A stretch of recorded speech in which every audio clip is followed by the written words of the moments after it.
నా కోసం ఏమన్నా చేశావంటే నువ్వు చెప్పగలవా?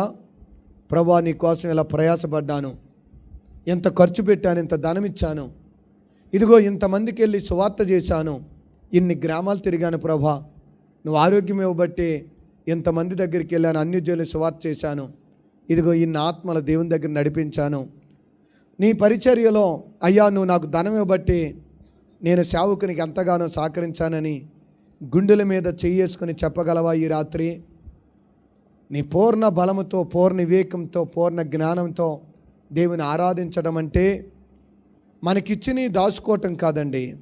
మనకిచ్చినది దాచుకోవటం కాదు. అది ఆరోగ్యం కావచ్చు, ఆయుష్ని కావచ్చు, దేవుడు నీకు ఇచ్చిన ధనం కావచ్చు.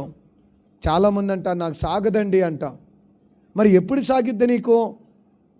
నాకు అవుతులేదండి అంట. ఎప్పటికి అవుతుంది నీకు? ఇంకెన్ని సంవత్సరాలు ఎదురు చూడాలి దేవుని కోసం?